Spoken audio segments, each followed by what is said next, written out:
Welcome everyone. I hope you can see me. I'm quite short and the podium is quite tall, so I apologize for that in advance. Bonjour tout le monde.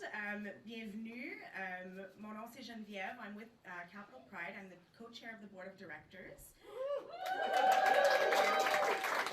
Happy Pride. Joyeuse fête tout le monde.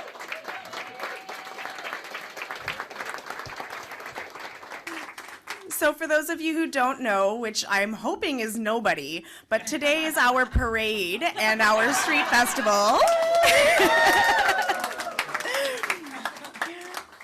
So I'm really hoping that folks will turn out to that after this event.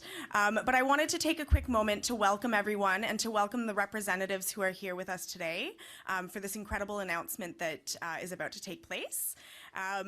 Some of the work that we've been doing at Capital Pride has been in large part due to federal funding, and so it's a great honor to be able to be here with you today and to be able to speak to folks about that. So if I can just take a moment to highlight some of the advocacy work that we've done recently. We were involved in the blood ban campaign and ending the blood ban, so thank you.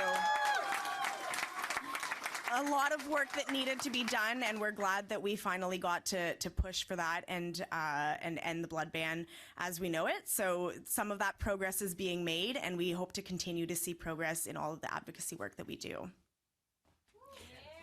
Thank you very much, folks.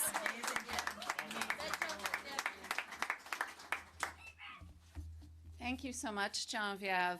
Bonjour, hello, and welcome everyone. And thank you so much for joining us this morning on Capital Pride Parade Day. This is Pride season. It's been so incredible so far with all kinds of in-person and virtual events across the country, celebrating and marking the incredible contributions of those working to advance the 2SLGBTQ+ community.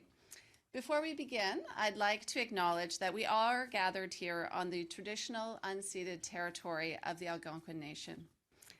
It's a great privilege for me to be here today as we mark an important milestone in our government's commitment to improving equality for the 2SLGBTQI+ communities. Over the past years, the Government of Canada has consulted and worked alongside many diverse communities to better understand the daily realities and experiences of 2QI+ people in Canada. Today's announcement aims to create a more equitable Canada for 2SLGBTQI+ communities for present and for future generations. So without further delay, I would now like to invite Elder Verna McGregor from the First Nation Algonquin community of Kitigan, Zibi, Anishinaabeg for our opening prayer. Elder Verna, over to you.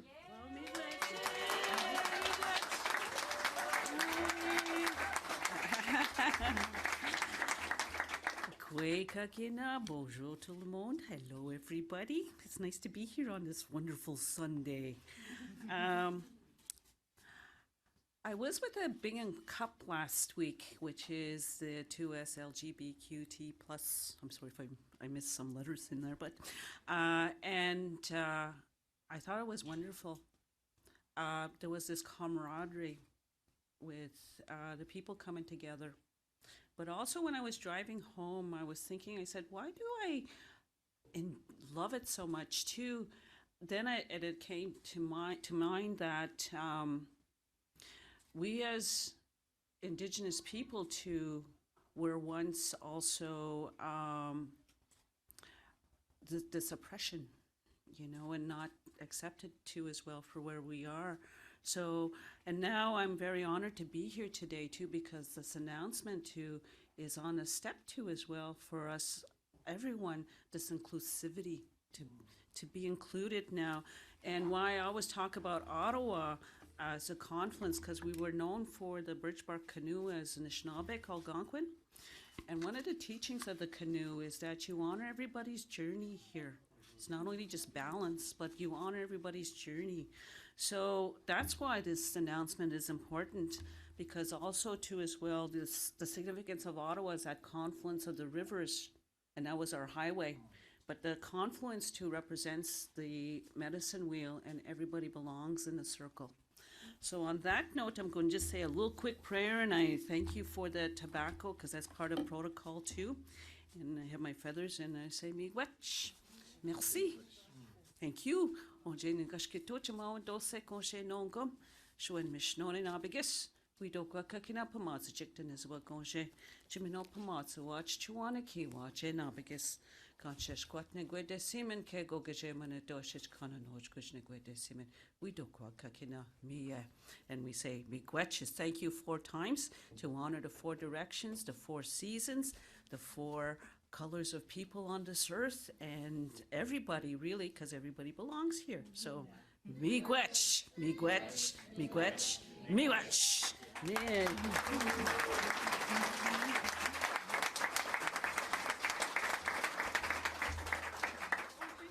Thank you so much, Elder Verna, for those inspiring words. And now I would like to invite Mona Forche, President of the Treasury Board and Member of Parliament for Ottawa-Vanier. Minister Forche, thank you so much for hosting us here in Ottawa-Vanier today, and the floor is yours.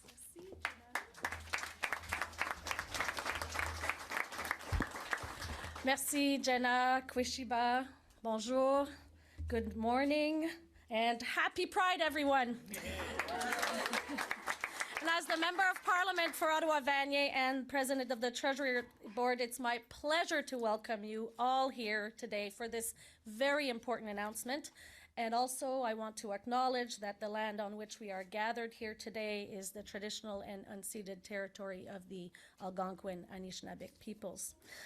And I'm so excited to be here with all of you to end off Capital Pride and to be joined by so many friendly faces, local leaders, elected officials, members of the 2SLGBTQI plus communities, Ottawa small business owners, and everyone here. And I also want to recognize my friends and colleagues, Jenna Sudds, Member of Parliament for Canada Carleton, Yasir Naqvi, Member of Parliament for Ottawa Centre, Anita Vandenbelt from Ottawa West Nepean, Marie-France Lalonde d'Orléans, and of course the Honourable Marci Ian, Minister for Women and Gender Equality and Youth.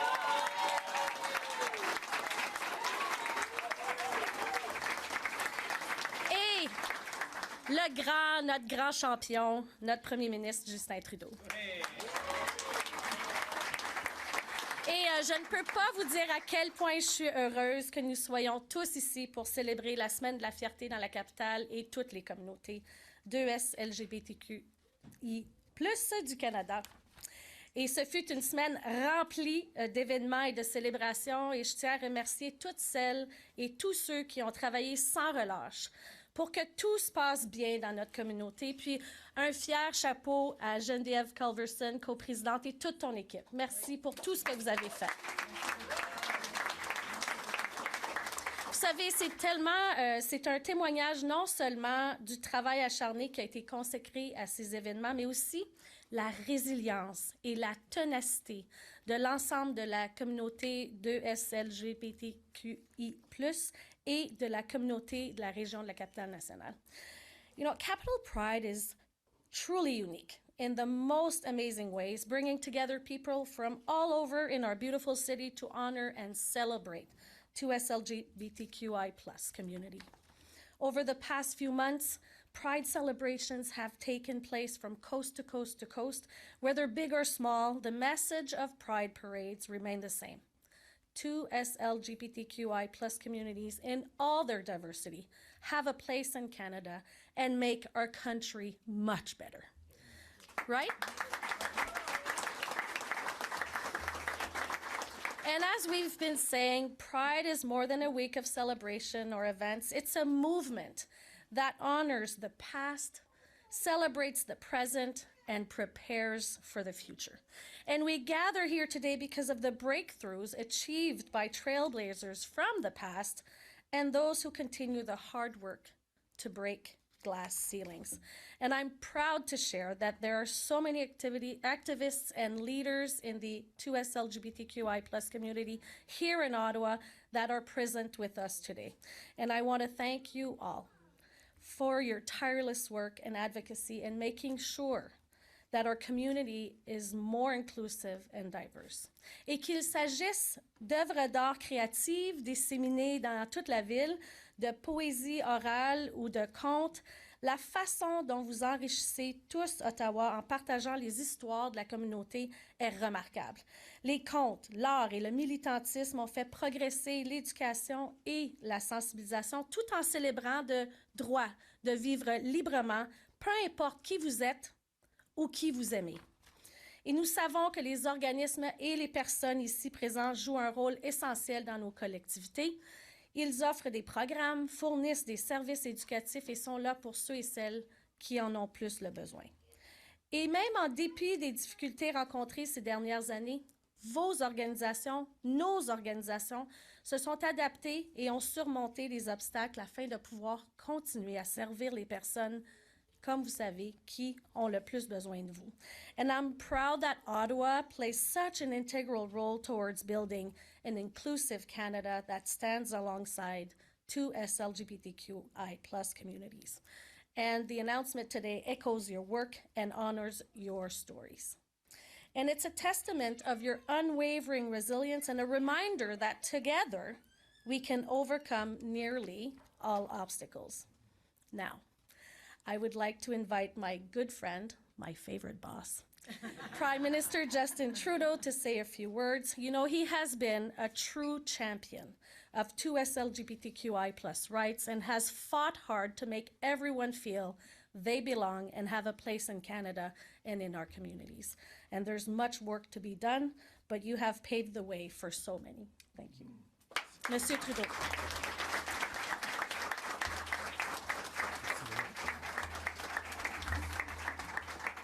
Bonjour tout le monde. Bonne fierté. Happy Pride. Merci Mona pour cette introduction. Merci Jenna pour tout ton travail. Verna, thank you for those words of welcome onto traditional territory. It is so important that we recognize the caretakers of the land, past, present, and future. Geneviève, merci pour tout ton leadership. Merci à tous mes amis collègues ici. Il y a du gros travail à faire et Marci, je suis tellement content que tu sois là pour le faire. To begin with, I just want to take a moment alongside all Canadians to reflect on our friends in Pakistan who are suffering through horrific floods right now. The devastating impact that these are having on people across the country is something we're all watching with sorrow and support. Canada will continue to provide support through the UN and through the Red Cross. Comme tant de Canadiens, je pense aux sinistrés et aux inondations dévastatrices au Pakistan. Le Canada va continuer d'être là par le biais d'organismes comme les Nations Unies et la Croix-Rouge. Mais nous avons tous une pensée dans cette belle journée ici à Ottawa à ceux qui font face à des moments extrêmement difficiles à l'autre côté de la planète. Can I tell you how great it's been to see Pride events coming back in person again this year? Just being crowded into this room right now and celebrating is a great, great feeling. Pride is a fantastic tradition and a truly meaningful one for all Canadians. It's about fully embracing something that's so Canadian, being proud of who we are, of what we are, of whom we love, and celebrating that and celebrating each other in the fullest way that highlights what makes such a vibrant community. Since day one, our government has been committed to protecting the rights of two-spirit, lesbian, gay, bisexual, transgender, queer, intersex, and additional sexuality and gender diverse people. That's why I'm so excited today to announce a historic first, the launch of Canada's first ever 2SLGBTQI+ action plan.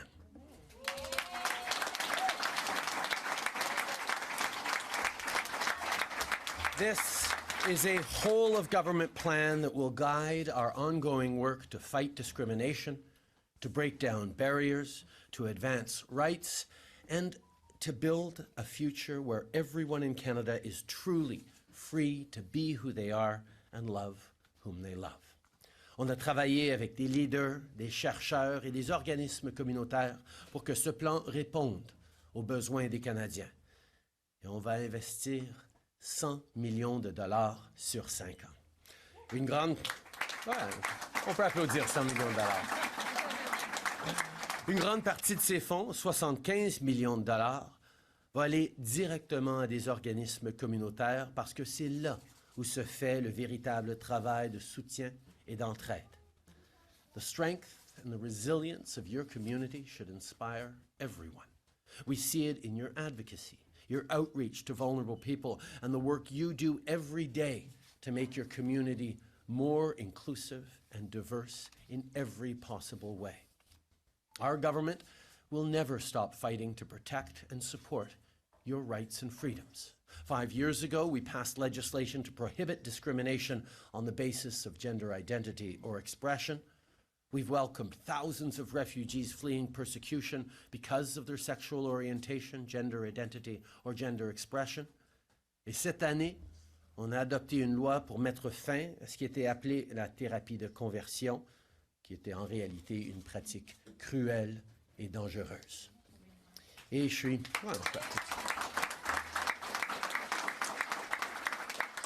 Et je suis toujours très content de voir le drapeau de la fierté flotter fièrement sur la colline du Parlement. On sait qu'il reste encore bien du travail à faire et grâce à ce nouveau plan d'action, on va continuer d'avancer ensemble. Lots more work to do, but we have together made tremendous strides here in Canada, which is important, but as important as well as we've seen rights moving backwards in many parts of the world, some closer than we'd like to admit. We need to continue to stand up to show what a truly positive, inclusive, strong society looks like. And that means, that means everyone working together and calling out what we see and showing what a truly inclusive society looks like. And that's why before I wrap today, I want to take a moment to address, in part, the video we saw this weekend of the Deputy Prime Minister being subjected to some extremely disturbing harassment and threats. And this is not an isolated incident. Sadly, this is something we're seeing more and more of. Certainly, members of this community have seen it, but we're seeing increasingly people in public life, people in positions of responsibility, particularly women, racialized Canadians, people of minority or different community groups being targeted almost because of the increasing strength of your voices, of your positions, of the impact you're having around the world and around our country. We're seeing a backlash. And we've seen it, first of all, over the past many years. Anytime a woman speaks up on social media, she is so often subject to harassment and toxicity that we actually seeing her rights and her voice and her freedom of expression diminished. We need more women and racialized Canadians and diverse communities to be strong voices in politics, in media, where we're seeing reporters increasingly getting attacked for calling out hatred and indifference and discrimination. We have to ask ourselves what kind of country we are, what kind of country we want to be. La discrimination, la haine, l'intimidation de femmes racisées, de membres de communautés défavorisées, de minoritaires, sont en train de plus en plus d'être attaquées dans la sphère publique, surtout quand elles osent exercer du pouvoir ou du service envers la communauté. Nous avons des réflexions importantes à faire en tant que société sur comment nous allons réagir en tant que société, quel genre de monde et de pays on veut bâtir, quel message on donne aux générations futures. Je suis très content d'avoir des membres de mon conseil jeunesse du premier ministre ici. Merci d'être ici. Mais on est dans un moment où on a besoin de leadership responsable pour d'être là, pour dire non, que c'est pas acceptable dans notre démocratie, c'est pas acceptable au Canada, et d'être là pour repousser contre la haine. Threats, violence, intimidation of any kind are always unacceptable, and this kind of cowardly behavior threatens and undermines our democracy and our values of openness and respect upon which Canada was built. As leaders, we need to call this out and take a united stance against it, because no matter who you are, who you love, the color of your skin, how you pray, where you're from, your gender, you deserve respect, and you deserve to live in peace without fear of threats or violence.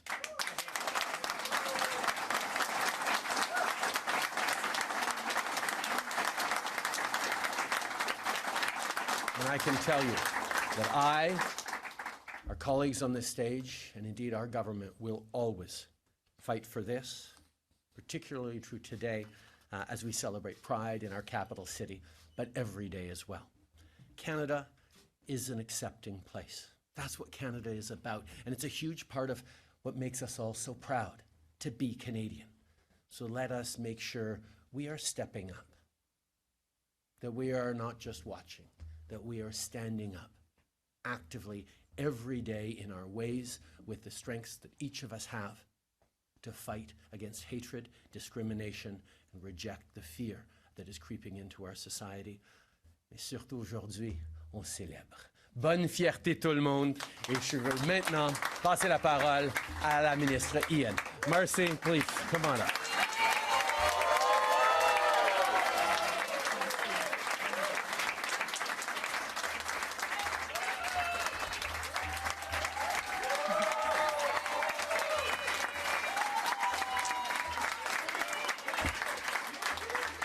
Prime Minister, Prime Minister, this is our youth council.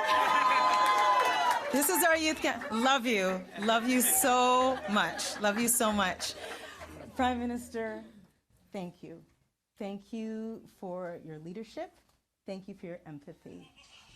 To my beloved colleagues who are here today, fellow MPs, Jenna, I couldn't ask for a better partner. Thank you. Albert, Tyler, Genevieve, Elder, Verna, thank you for starting us off in a good way.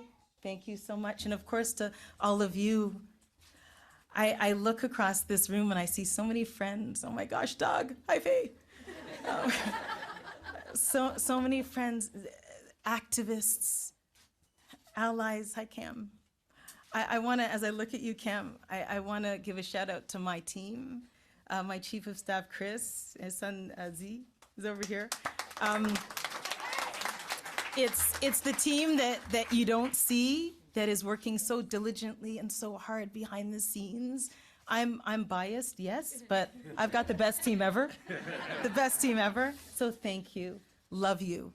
We got here. We got here. So being afraid to hold your partner's hand when walking around a city. Just last week, a friend of mine said, Marci, I'm not so sure that I can dance with my partner in public because I don't know. I don't feel safe. A friend of mine said that last week. Scared that someone will see which bathroom you choose to use. Flinching when a car drives by and somebody yells a slur in your direction. Terrified of being cut off from your closest friends and families. This community knows all of those hate-fueled things all too well, and this is 2022. But you have stood, and you've risen, and you've protested, and you've advocated, and with your help, we're here. I have to tell you, I've been thinking a lot about kindness. And the fact that government can't legislate that, I wish we could. I wish we could legislate a whole bunch of empathy too, but we can't do that. And I want to point out that there is a stark difference between tolerance and acceptance.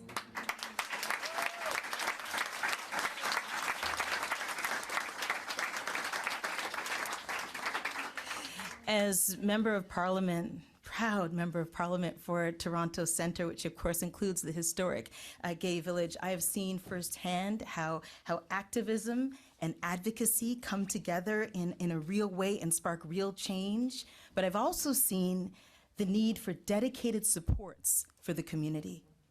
So the Prime Minister said that I'm the minister responsible for moving the needle forward for the 2SLGBTQI+ community, for Canadians. And so I wanted to listen, wanted to continue listening. That's what learning means to me, and that means not just to friends and not just to people in my community, but across the country. I wanted to hear from people, listen deeply, and hear from them in their own words. Listen well means acting well. So in Montreal recently, I spoke to a young Caribbean immigrant, completely cut off from her family, back home after coming out as trans and struggling so hard just to find shelter. She was also in an abusive situation, and she told me that she was left alone in a new country with no support because her family said, no. If that's who you're going to be, no. In Vancouver, I heard from a South Asian woman, lovely woman who had put together a beautiful pride party. I was dancing up a storm. And it took some time to chat with her, and she shared with me that she had been excommunicated from her family and friends when she came out. So instead, she found her own family, a sense of family and friendship within the local lesbian community. She found her own family.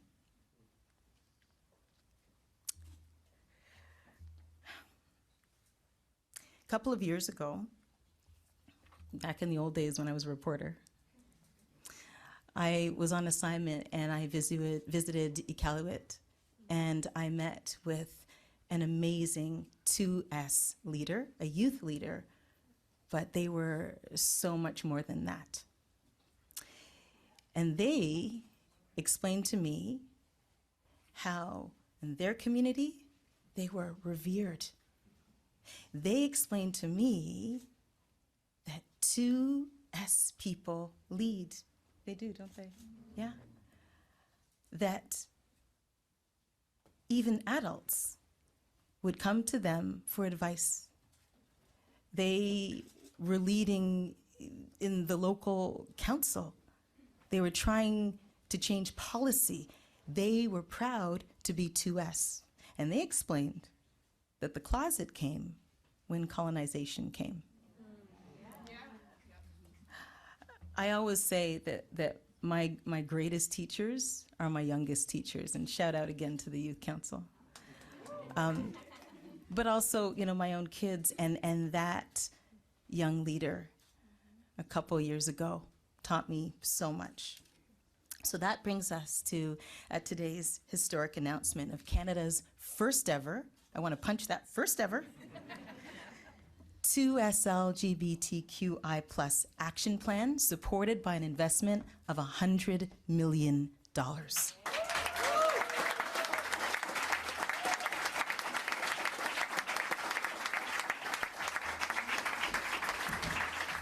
To all of those people, and there's so many of you here, who are fighting to be heard, to be seen, to be accepted, those fighting on their behalf, this is for you. This is for the people who I mentioned before who were discarded by their family, maybe friends, after they came out, who were said they don't belong. This is for everybody trying to live their truth in rural communities, where they feel isolated. And when everybody knows everybody, it's hard. This is for the Black queer people who are fighting every single day to just justify their place in this country, and the trans women, the trans women, who are afraid sometimes we've talked about that, to walk home alone in the dark. This is for you. But to get to this first ever action plan, we needed to conduct really extensive engagement and process. And in 2020 and 2021, we received more than 25,000, that is not an insignificant number, responses to a national online survey. 25,000 of you said we want to be a part of this. 100 written submissions from organizations talking about how they see things, how we could greater serve diverse communities. It was roundtable discussions across the country with community leaders, with organizations, with researchers, trying to gather all of that information. And the resounding answer was that they needed more direct supports to offer program in keeping communities safe, to keep spaces open, to continue educating the wider public. Because again, we can't legislate kindness. Wish we could. So this is exactly why 75% of the funding in this plan is going directly to community organizations, directly there.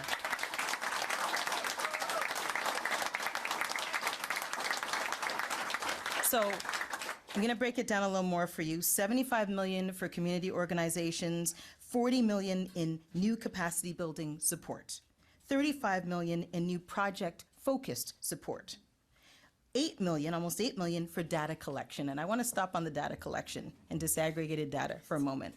That's really important because we need to know exactly what is happening. We need to know this so that we can serve well. We need to know where the gaps are, and data does this. Another 5.6 million is going to develop an awareness campaign. I have a mind to call it kindness. And it's going to focus on this work, and it's going to get out there to the broader public. I cannot change hearts and minds, but we're going to try. Finally, the 2SLGBTQI plus Secretariat is getting a permanent investment of 11.7 million, and that's important.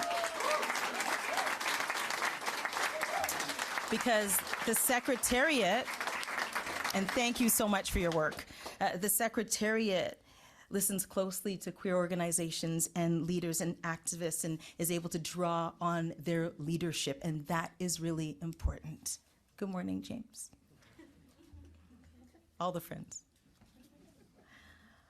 I'm long-winded, so I need to get to this and wrap some things up. I want to talk about another important piece of today's announcement, and that's acknowledging the compounded intersectional factors that have not always made Black queer communities feel included. That friend that I talked about a little while ago who said, I'm not sure I can dance with my partner. Black, queer. That involvement in the larger pride movement has to happen, and we have to do it better. And that has led to the creation of dedicated resources and support. So to look further into these factors, our government intends to work with Tyler and the Enchanté Network. So many of you are familiar with the amazing work. To explore opportunities and determine the best approach to strengthen the Black 2SLGBTQI+ movement in Canada. And I know Tyler will have a lot more to say in just a couple of minutes, and I want to thank him publicly for all of his work and his team's work.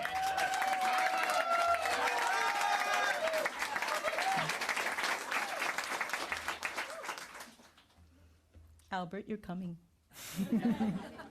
I'm not even going to steal your thunder, friend. I'm not even going to steal your thunder. But I will end on this.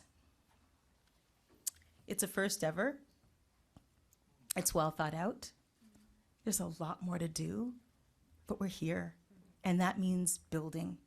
That means adding. That means listening to you for more direction as we go forward. That means evergreen. That means it can change. That means we can add, we can subtract. That means we're taking our cues from you. That's what this means. It's up to each of us to do our part to make this happen. And we've been doing that. We've been working together. Because, as I said, these changes won't just happen with legislation. It's through conversations that we have with people we know. It's about not letting those slurs slide when we're in a group and somebody says something maybe a little uncomfortable and we just let it go. There's no letting it go. It's about having the tough conversations. And believe me, I speak from a personal perspective. It's about having the tough conversations and taking a stand. So to all of you, to all of those fighting to be heard, to be seen, to be accepted in your homes, in your communities, and in this country, this beautiful country, this is for you. Bon fierté, happy Pride.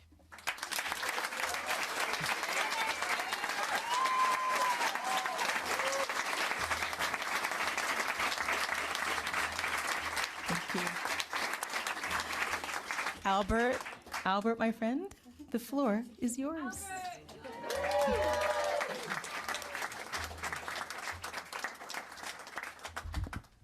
Thank you, Mr. Ian, as well as Prime Minister being present today on this very important announcement. I was at the 1990 gathering in Manitoba where the Two-Spirit name was introduced to us. And it's kind of been a confusing process for the larger queer community about why we had to broaden the acronym. And as you know, it's broadened quite a bit since then. But for us at that time, we began a gathering in 1988 in Minneapolis. And it was when we were confronting the reality of the HIV pandemic on Indigenous, gay, and bisexual men. And literally our backs were against the wall because we had nowhere to go, certainly not back to our communities. So we had a meeting, a cross-border meeting in Minneapolis, and we decided to meet again the following year, but on the land. And so I'm very proud to say that this month, the 35th Annual International Two-Spirit Gathering was held in Montana. So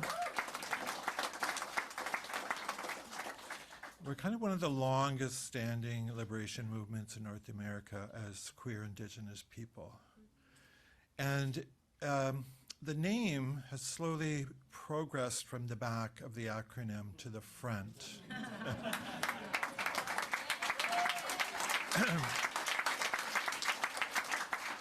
And it's taken 30 years to do that.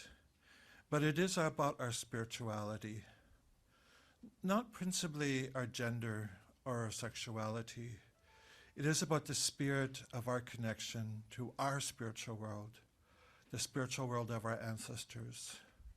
Also, our inalienable rights as queer Indigenous people to the spirit of our land, the love of our families, our siblings, our parents and our grandparents, and the freedom to always return home, right?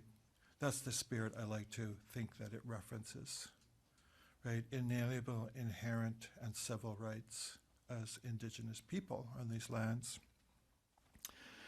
Minister Ian talked about intersectionality, and of course, we know with the Truth and Reconciliation Commission and the recent National Inquiry into Murdered and Missing Indigenous Women and Girls, that intersects with Canadian society in general. In Manitoba, we began the saying, we are all treaty people. And certainly we are, whether you're a newcomer, Indigenous, or a mainstream Canadian, we are all treaty. We are bound by those treaties. And we are committed to learning what is the meaning behind those treaties. So, you know, with this new National Action Plan, it will intersect with the Royal Commission on Aboriginal Peoples, the Aboriginal Justice Inquiry for Manitoba, the Truth and Reconciliation Commission, the National Inquiry into Murdered and Missing Indigenous Women and Girls, the Marriage Act in Canada, because we have the Indian Act, and any act that Canada puts forward will affect all of the acts, including the Indian Act. And I'm glad to say, since that occurred, there has been no pushback around same-sex marriage in First Nations or Inuit or Métis communities. So it is, again, a work of progress around human rights awareness, but also in international rights, as we know that democracy is under threat around the world. And Canada stands as that bastion against that fascism that we face. I was in the first Pride March in Winnipeg in 1987, and some of us were afraid. We were afraid of violence. We were afraid of losing our job. We were afraid of being out. So some of those people wore paper bags on their heads with eye holes, the amount of that fear. And I was at the last one this summer, and it's the last one I'm going to walk. I'm going to ride in a pink convertible next year, I think. But I made a point of walking this one, because when you were on the street, you're claiming your space. You're seeing your city from a different vantage point, from a different point of view. You're seeing it as a taxpayer, as a citizen, as a rightful citizen of our nation. And we always need to reclaim that space to remind us that we're still here. We're here. Right? We are citizens of this democracy. During the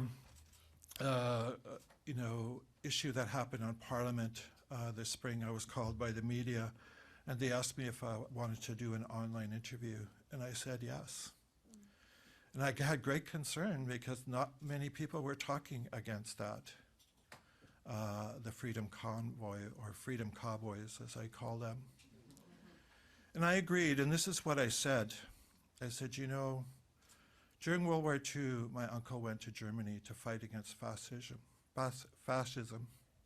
He was 19 years old, and he was wounded. He came back to Canada and died shortly thereafter, and I never had the opportunity to meet him. But the freedom that I have as a gay man in this country is what he fought for. And I will never, deny that. His sacrifice, his blood was spilt for my freedom today in the 21st century. And we always have to remember that. And I said, I don't need other people to fight for my freedom. My uncle fought for my freedom, and I'm going to live that freedom in his memory. So just in closing, I do have a gift for the Prime Minister and our elder, and it is about the intersectionality of the commemoration of Indian residential schools and the damage it had on Indigenous people, and the psychology and Indigenous people, and the imposition of the binary gender identity on Indigenous peoples.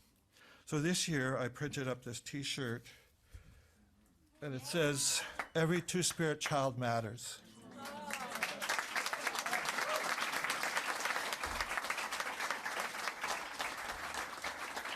Because Two-Spirit people were in those schools.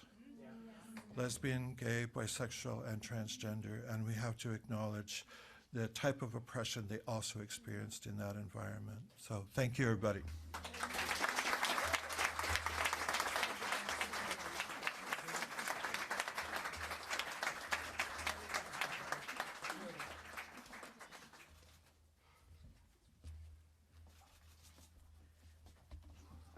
Thank you so much, Albert. It is now my pleasure to invite Tyler Boyce, the Executive Director of the Enchanté Network. Mr.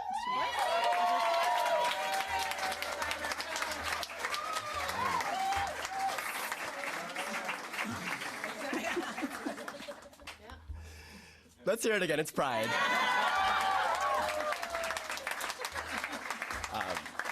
I want to first and foremost thank the Honorable Prime Minister for being here. It means something.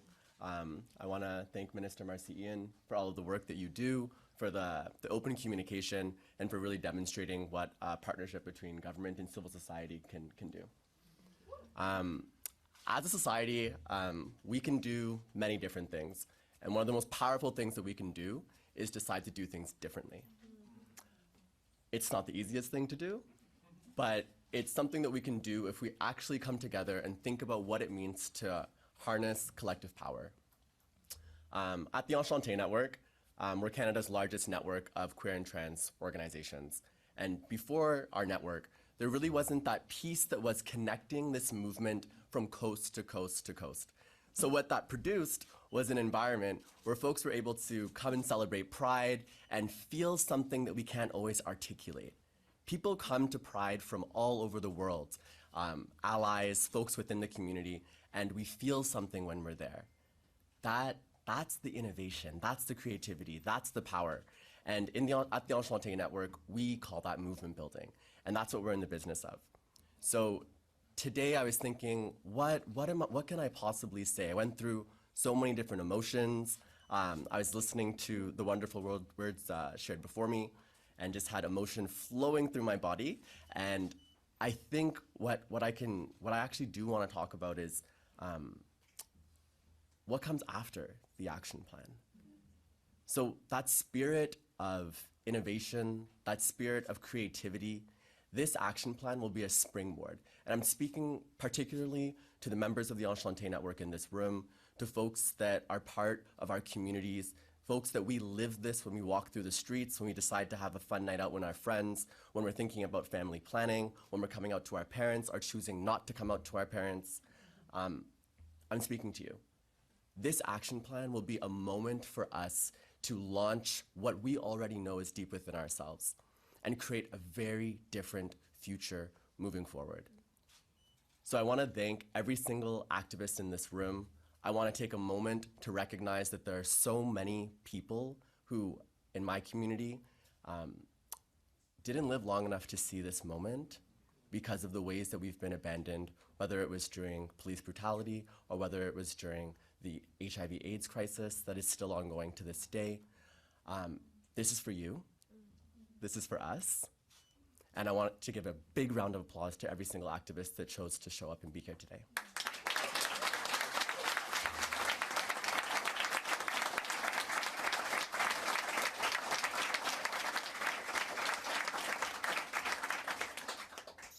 I often say this to my staff. We're not bound by our sexual orientation, by our gender identity, by our gender expression. We're bound by something so much deeper than that. We're bound by what happens when we come together. And sometimes it is trauma that brings us together. Sometimes it is a shift that brings us together. We're all experiencing that shift right now in rising hate crimes against queer and trans communities. We're seeing that particularly affecting racialized communities. And I want us to remember that as we build forward, we always need to look backwards. This movement, the reason that I'm speaking to you and that we're gathered here today, came from Black and Latinx trans women that decided to lay it all on the line for us.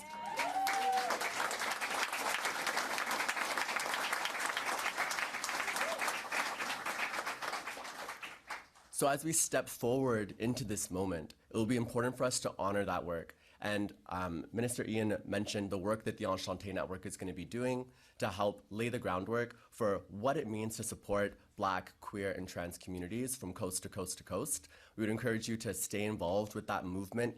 I would actually put a call to action forward to say, get in the business of movement building beyond Pride. And I'll leave you with these words. You showed up today, and we're going to continue to show up 365 days a year. This is a moment. This is a springboard, and I'm so excited for where it brings us. Thank you.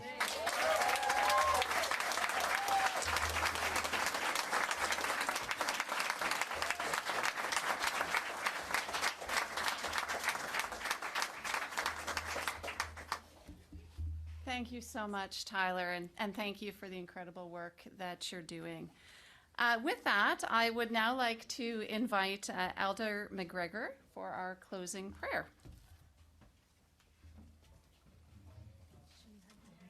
Oh, okay. Okay. So we'll carry on. Okay. I believe Elder McGregor had to step away.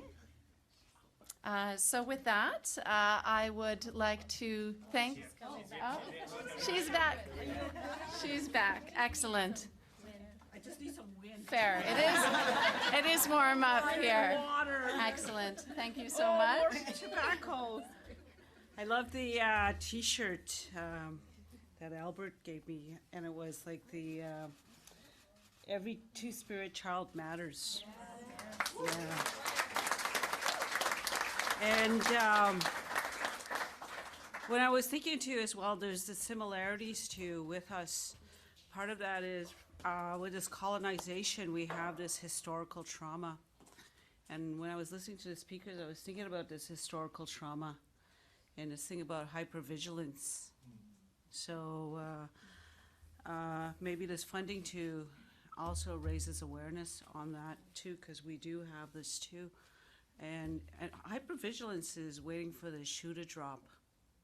And that's what happens, and we experience that too. So it's our commonalities that bring us together too. It's not just our differences divide us. So na no say miigwech kakina honje gidonde nezonje guido kwa kakina pamaza jekena begis conscious kwat nigwede simen kego I just kind of know Krishna nigwede simen shwen mishnon me again we go miigwech. And I just said thank you, Creator, for allowing us to come together, and please help everyone to find peace. And we don't ask things in vain, and that we ask that you guide everybody too on their journey here. So I say miigwech, merci, happy Pride. And I'm sorry I was sweating a bit too profusely. Miigwech. Thank you so much, Elder McGregor. And thank you all for joining us for this historic launch of Canada's first 2SLGBTQI+ action plan. And we hope to see everyone today at the parade. Thank you.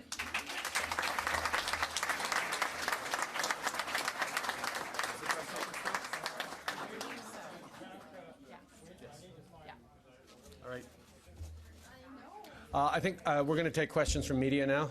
So if you guys will bear with us while we go through this important exercise in democracy. Yes, thank you all. Last 15 minutes, so we'll start with the first reporter.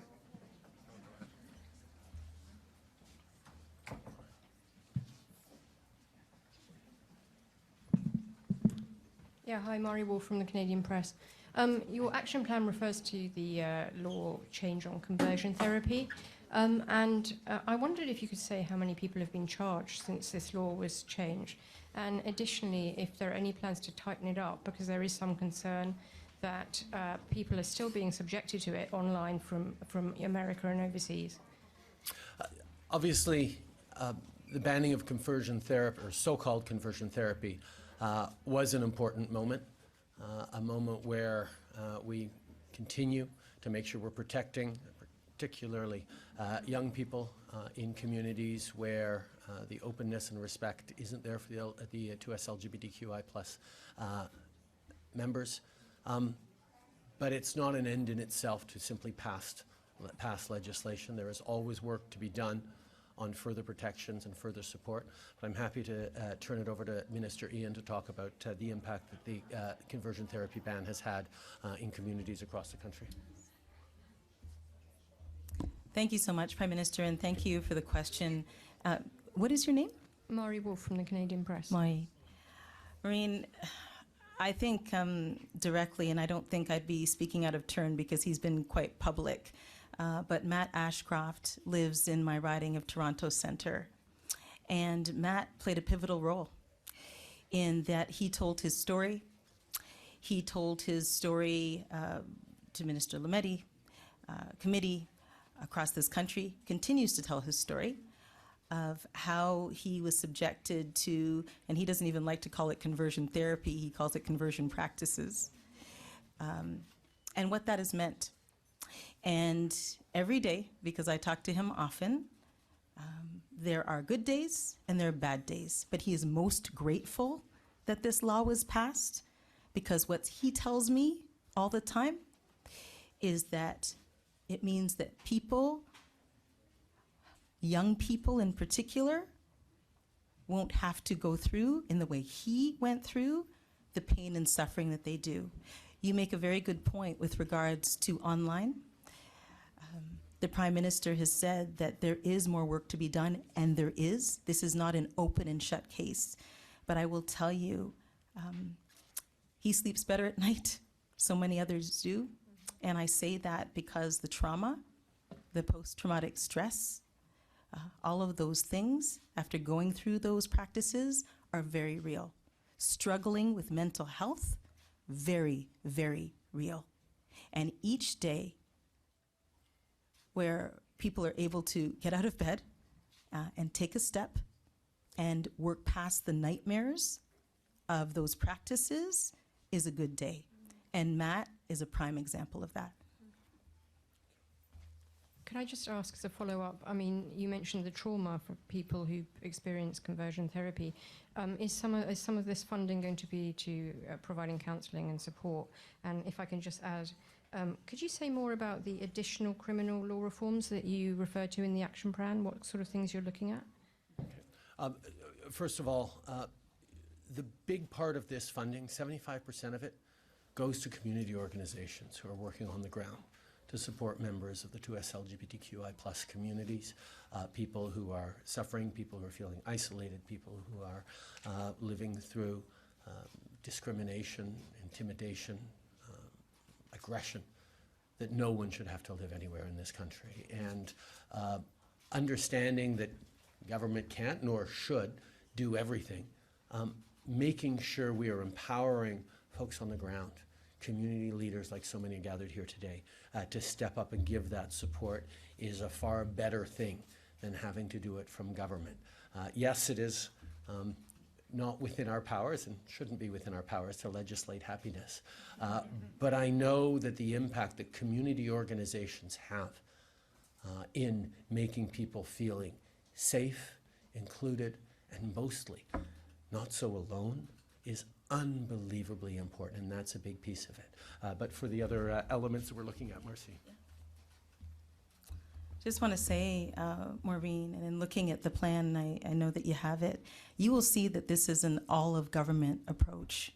So you will see, for example, that Minister Lametti and Minister Mendicino, Minister Forte, I mean, right across government, all of my cabinet colleagues, this is an all-in approach.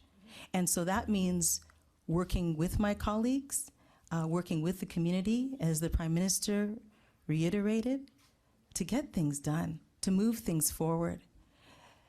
This whole action plan started with listening, That's why the acronym changed, because we listened and we heard.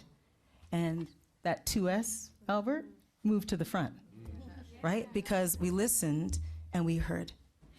I have the opportunity to meet with my provincial and territorial counterparts in November, and I will be tabling this with them, talking to them about this, because as the Prime Minister mentioned, provinces and territories as well have a part. But this is the first ever because we're leading. We're leading, but it is a team effort. Hi. Christian Poslang, CBC. I want to ask the Prime Minister about the cost of living. With another rate hike expected in September, people are worried about mortgages, people are worried about the cost of living. What's your message to Canadians worried about mortgages, and is a change in the ministry part of your ongoing approach? We have been... pardon me, Prime Minister, if you wouldn't mind answering in French as well as English. We have been focused on having Canadians' backs through this pandemic, before it, but also since it. Whether it's investments were made to support families, to support seniors, to support workers. We know people are going through a difficult time right now with the rising cost of living, and we will continue to be there. We are actively working on ways to make sure that people who are most vulnerable and being hit most hard by the inflation crisis that is going on around the world, linked to Russia's unacceptable invasion of Ukraine, linked to the disruption in our supply chains that have come out of the pandemic. These are things that are hitting people hard, and we will be there to support them in any ways that we can. C'est important de reconnaître que les gens sont en train de faire face à des moments difficiles maintenant, avec les hausses du coût de la vie liées à l'inflation mondiale, l'impact de la guerre illégale de la Russie en Ukraine, l'impact de la sortie de la pandémie et l'impact sur les chaînes d'approvisionnement ont un impact à travers le monde. Oui, on peut bien dire que l'inflation et ses défis sont en train de frapper moins fort au Canada que dans certains autres pays, mais c'est pas du réconfort pour des familles qui ont énormément de peine à rejoindre les deux bouts. C'est pour ça que on est en train de regarder et de faire toutes sortes de choses pour appuyer ces gens qui sont les plus vulnérables aux hausses du coût de la vie, et on va continuer d'y travailler. The Quebec provincial election is now underway. Do you have any message for your fellow Quebecers and for federal Liberal supporters in Quebec? Democracy matters. Participating in election and voting matters. We are facing huge challenges as a world, as a democracy, as societies right now. And Quebecers need to go out and make themselves heard. That's certainly something that I'm looking forward to watch unfold over the coming number of weeks in Quebec. Je pense que c'est un moment pour se souvenir de l'importance de s'impliquer dans sa communauté et dans sa démocratie. Les élections sont essentielles. Un moment où on peut s'exprimer en tant que citoyen et choisir la direction de nos communautés, de notre pays. Et j'espère que tous les Québécois vont prendre en main leurs responsabilités de façonner un avenir qui est à la hauteur de leurs rêves et de leurs espoirs. Hi, Mr. Trudeau, Mackenzie Gray with CTV. There are no concrete timelines attached with any of the commitments in this plan. When will the numerous promises you're making actually be fulfilled? On the contrary, we've laid out $100 million over 5 years, with 75% of that going directly to community organizations. One of the things we saw during the pandemic, but we've seen for 7 years as a government, is one of the best ways to support people, to impact people, is to make sure that those extraordinary community organizations, volunteers, community members stepping up to be there for their neighbors and for each other is the best way. Is one of the best ways to support communities. So that's the focus of this action plan. There's a lot in it, absolutely. A lot of it is very ambitious, but we also know there's a lot more to do. But specifically on the action plan, again, happy to turn it over to Minister Ian. Marci. Thank you so much, Prime Minister. I want to make it clear that we've made sure that there are no gaps here. We're not just getting here, we have been doing the work.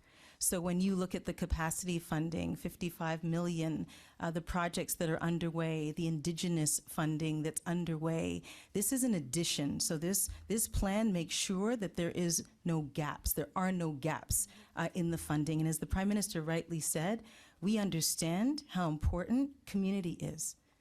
We're not here to kind of be on high and say, here's what you need. The community tells us what it needs, and we act. And that's what this is about. And the other thing that I'd like to point out is, again, I talked about it a little bit before, but disaggregated data. And the money that is really allocated to disaggregated data is important because it shows us exactly what needs to be done, how we serve better. I don't even know if Faye is still here. She may be down there. There you are. Okay. So Faye and I were on a plane last night, and we had a bit of a conversation, but we were talking about disaggregated data because we saw the numbers that came out for the trans community through Statistics Canada and how important numbers are, and that we don't refer to American numbers, we don't refer to numbers in the UK, but we refer to Canadian numbers so that we understand what our communities need, who our communities are, and how we can fulfill those needs.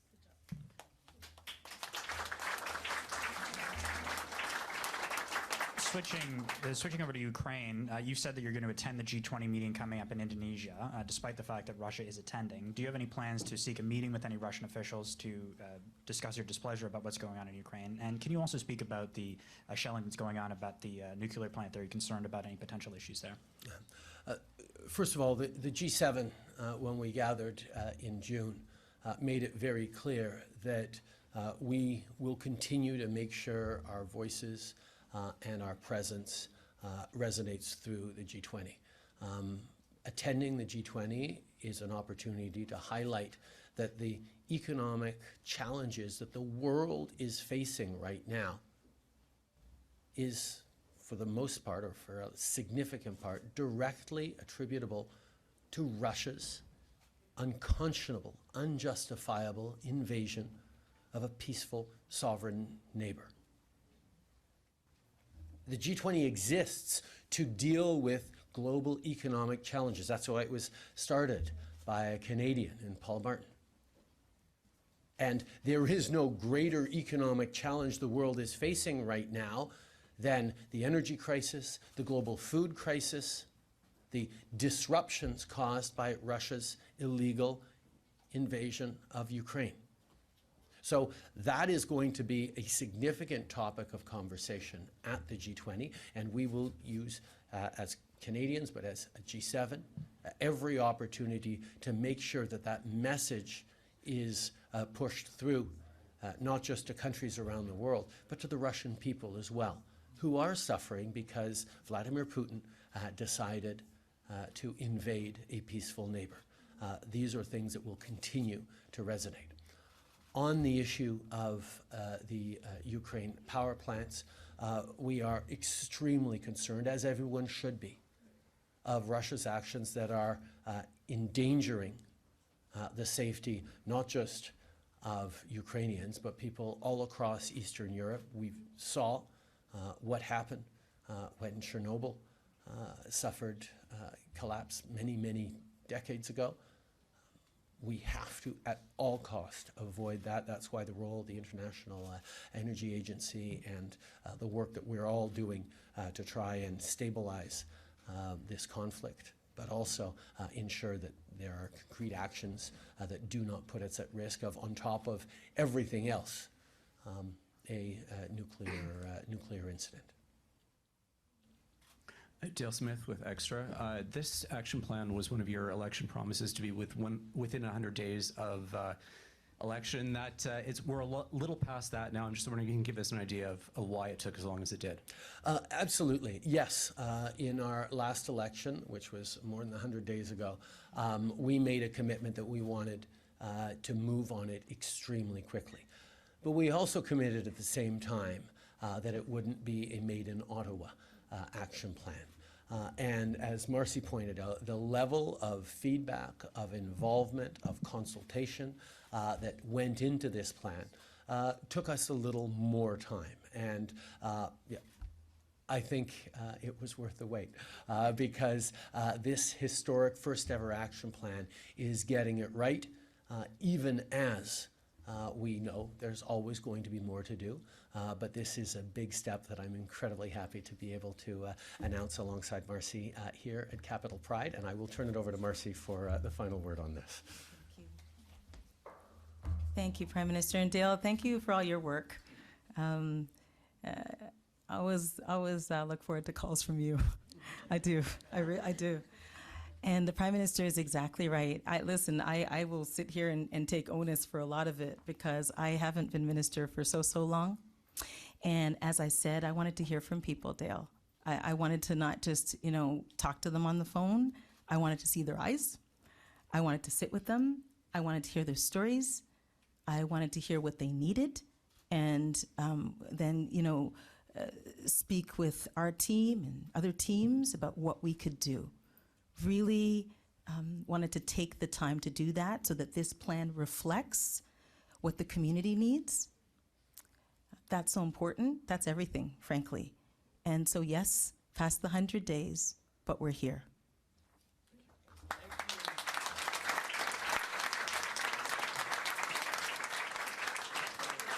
Thank you all. Merci tout le monde.